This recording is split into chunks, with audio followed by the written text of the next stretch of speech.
Hello and welcome to Lois and Morgana Davidson Art. It's Lois here, and today I'm going to be sharing this demo with you, painting this loose watercolour woodland stream. Trying to keep it nice and fresh, trying to keep the light sort of really glowing through the trees and those lovely rocks, and trying to get some movement in the water. I'm using this photograph from Pixabay. I shall leave a link in the description below. Today I'm using Millford 100% cotton cold pressed paper. It's £140 or 300 GSM weight. It's 11 inches by 15 inches or 28 centimetres by 38 centimetres, and it's taped to my board with ordinary decorator's masking tape. And my board's at an angle of about 45 degrees, so gravity will help me paint.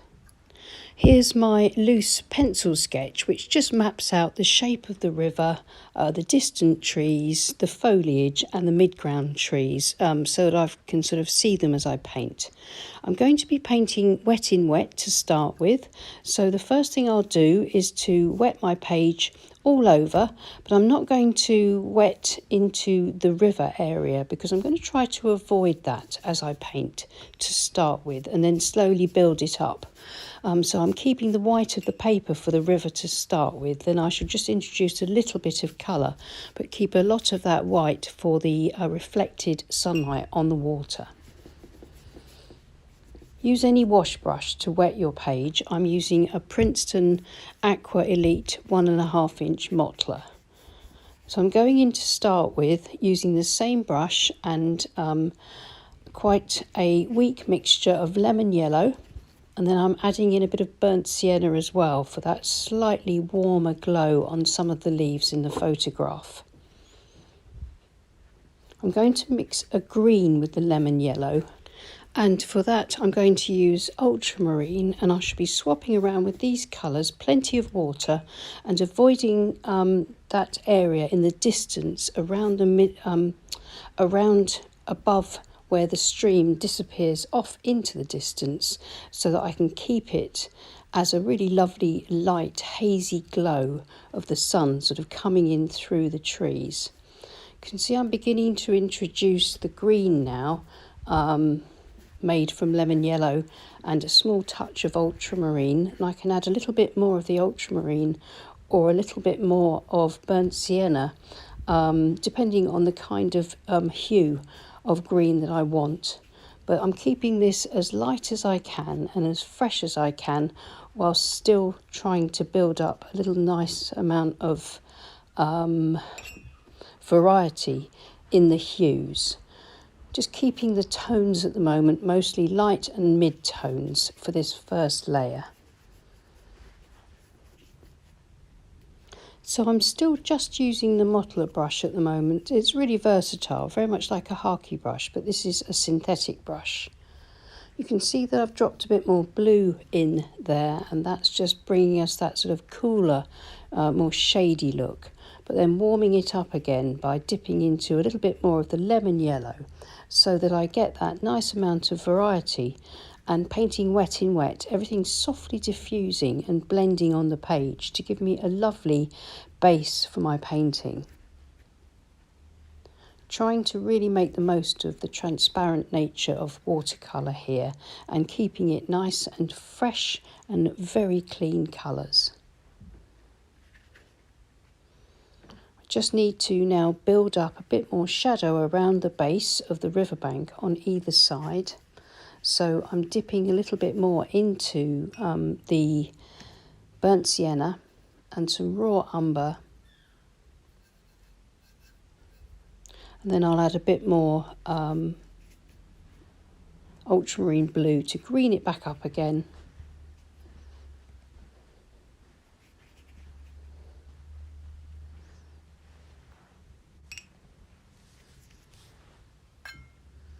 Working fairly quickly so that I can keep working on the paper while it's still damp, and then introducing some darker tones from the burnt sienna and the ultramarine blue and a little touch of the yellow gives me these darker shadowy areas where we've got these rocks and stones in shade, in the foreground on the river banks or stream banks. Again, I can use the tips of this very versatile brush just to indicate where the rocks are just crossing the stream from one side to the other. And then I can wash my brush out, go back into the yellow and the green shades and start to just brighten some areas up a little bit, still keeping it nice and soft and avoiding that pale area in the middle just to the right where we've got our strongest light coming through the trees.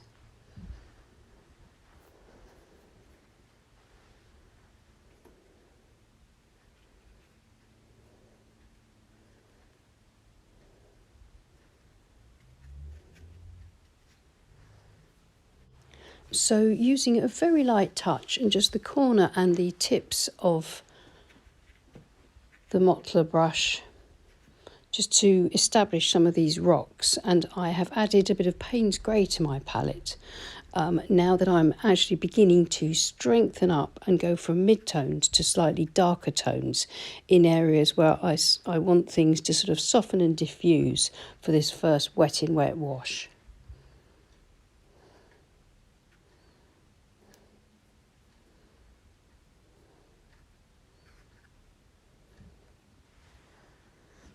And then just before the paint dries, I'm going to use the corner of a plastic store card and I'm scraping it through the rich paint, and I'm creating highlights on the rocks and on either side of the bank in the foreground where we just want a little bit more suggested detail, something and nothing.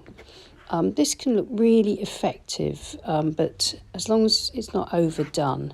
And then taking the cut corner of a card, I'm just scraping the edge through the wet paint. Well, it's only damp now, and it's just giving me a few lighter branches coming through the sides here and there, sort of following my pencil lines.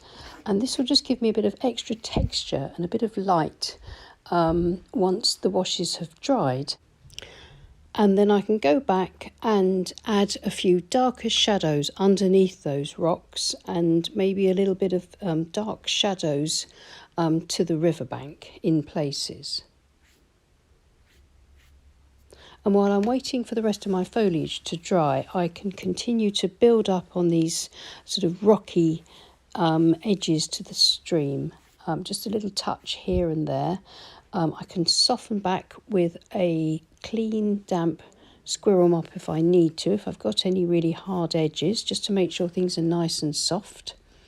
And then I can also pull some dry brush carefully in horizontal brush strokes. So the dry brush here is just skipping over the texture of the paper and giving me that lovely sparkle, but still leaving plenty of white paper. Now I need to leave it to dry completely. And so here it is, the painting has dried back a little bit lighter, and now I'm going to continue work on the foliage areas on the trees to start with. So using a small Pro Art sword liner and raw umber with a touch of burnt sienna in it, quite pale for these distant trees. I'm just following my pencil lines and adding in these slender trees in the midground going off into the distance. I only want a few suggested tree trunks there. The sword liner is a really useful brush for this. It's got sort of long hairs that holds quite a lot of paint and water, and so you can get some lovely brushwork and some really fine lines as the hairs are tapered to a very fine point. If you don't have a sword liner, you can use any liner brush or a small calligraphy brush for this, but you'll probably have to sort of dip into your paint a little bit more often. I think that's the beauty of a sword liner, is you can get most of the work done just with one brush load.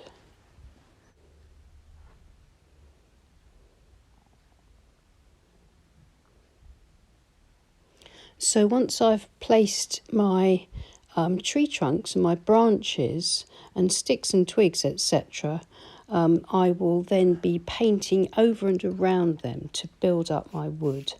To do this, I'm going to use my water spray and just spray around the foliage areas to re-wet the page, because then I can then go in and paint wet in wet again on top of and around that original underpainting without disturbing it, so I can just build up the next layer of foliage.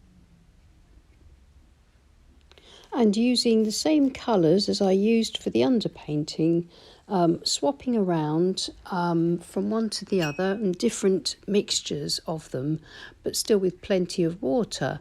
I'm building up this sunlit effect, again focusing on keeping the edges nice and bright and sunny. I'm using an Escoda size 14 synthetic mop brush for this, and this is giving me these lovely foliage textures.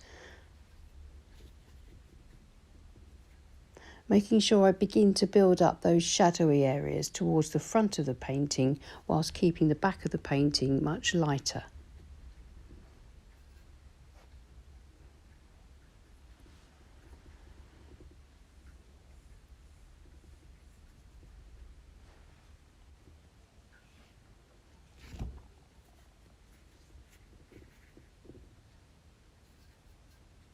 So now it's basically a balancing act to finish off the painting, building up enough darks without overworking it, and also scraping in a few more of these highlights by pushing the paint aside with the corner of the plastic card through the damp paint.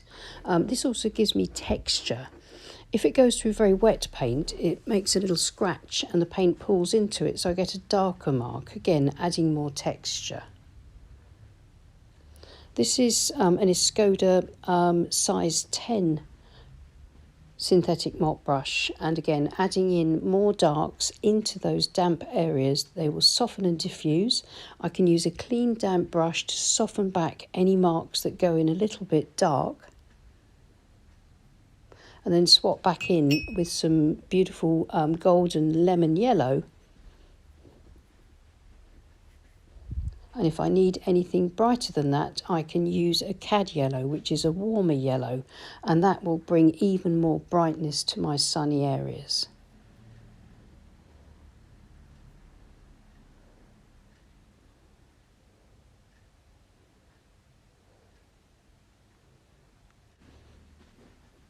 And then finally back to the modeler brush and this nice earthy raw umber with a touch of the green that I've mixed added to it, just to bring down those darks even more, but still to keep it quite fresh looking. And now for my water. This is a 3/4 inch flat brush, and I've mixed up a very watery mix of ultramarine blue, almost just like paint water, and you can see how pale it is, and I'm pulling that across from either side using this 3/4 inch flat brush, still leaving a wide trail of unpainted paper, and this should give me the effect of my stream, sort of reflecting a little bit of the sky that we can't see, but with the sun coming in and making the water sparkle beautifully. When we've got moving water like this tumbling over these rocks, as we have with this stream, we don't have to worry about reflections too much. Just a few shadows here and there is all that we need.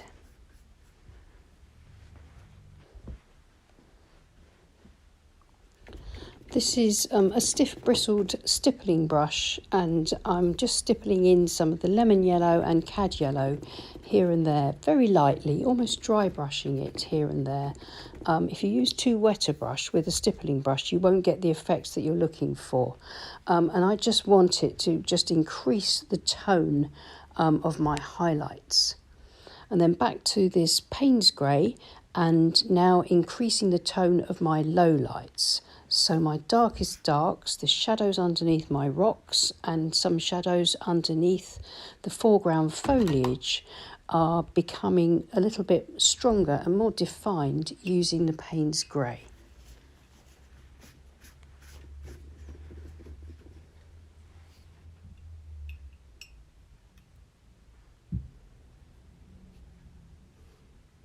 So I'm using my 3/4 inch flat brush for this, and mostly just using the tips and the corner. I'm trying to make sure that there's more detail and intensity of colour and tone in the foreground, and then as you look further back into the painting, there's less darks and there's less dark tones, there's more mid and pale tones, and that hopefully will give us the look of depth and distance as we look sort of into the patch of sunlight in the distance that's been created by that very sort of misty, unpainted, pale yellow area in the distance.